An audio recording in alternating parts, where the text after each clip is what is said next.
বিচার সংস্কার এবং নতুন সংবিধানের দাবিতে দেশ গড়তে জুলাই পদযাত্রার আনুষ্ঠানিক সূচনা। জুলাইয়ের প্রথম শহীদ বীর যোদ্ধা শহীদ আবু সাঈদের কবর জিয়ারতের মধ্য দিয়ে রংপুরের পীরগঞ্জ হতে আমরা শুরু করছি। আপনারা সকলে জানেন, হাজারো মানুষের জীবনের বিনিময়ে, হাজার হাজার মানুষের রক্তের বিনিময়ে, হাজার মানুষের ত্যাগের বিনিময়ে যে নতুন বাংলাদেশ আমরা পেয়েছি, সেই নতুন বাংলাদেশকে করতে অবশ্যই পুরনো কাঠামো ভেঙে নতুন বন্দোবস্তের জন্য মৌলিক সংস্কার বাস্তবায়ন করতে হবে।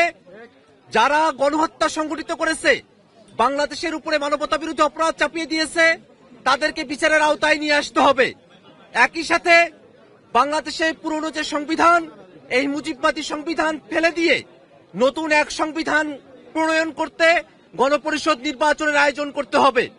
এই সবকিছুর মধ্য দিয়ে এক নতুন বাংলাদেশ পুনর্গঠিত হবে। নতুন সেই বাংলাদেশ গড়তে সারা দেশব্যাপী গোটা জুলাই মাস সহ আমরা জাতীয় নাগরিক পার্টি এনসিপির পক্ষ থেকে জুলাই পদযাত্রা শুরু করেছি। আপনারা সকলে জানেন, শহীদ আবু সাঈদ গত বছর 16 জুলাই রংপুরে বেগম রোকেয়া বিশ্ববিদ্যালয়ের সামনে রাস্তায় নিরস্ত্র একজন ছাত্র যৌক্তিক দাবিতে যখন তার কণ্ঠ উঁচু করেছিল, সেই সময়কার স্বৈরাচারী ফ্যাসিবাদী আওয়ামী পান্ডা পুলিশের নির্দেশে তাদের গুলিতে আবু সাঈদকে শহীদ হতে হয়। আবু সাঈদের সমাধির পাশে এসে আমরা দাঁড়িয়েছি, আমরা কবর জিয়ারত করেছি। আবু সাঈদের সমাধি এমন এক জায়গা যেখান থেকে আমরা বাংলাদেশ গঠন করবার শক্তি পাই।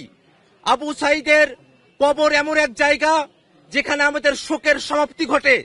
আবু সাঈদের কবর এমন এক জায়গা যেখানে আমরা দ্রোহের শক্তি পাই। আবু সাঈদের কবর এমন এক জায়গা যেখান থেকে গোটা বাংলাদেশকে আমরা বিনির্মাণ করার সুযোগ পাই, শক্তি পাই। সে আবু সাঈদের কবরের পাশে এসে আমরা দাঁড়িয়েছি।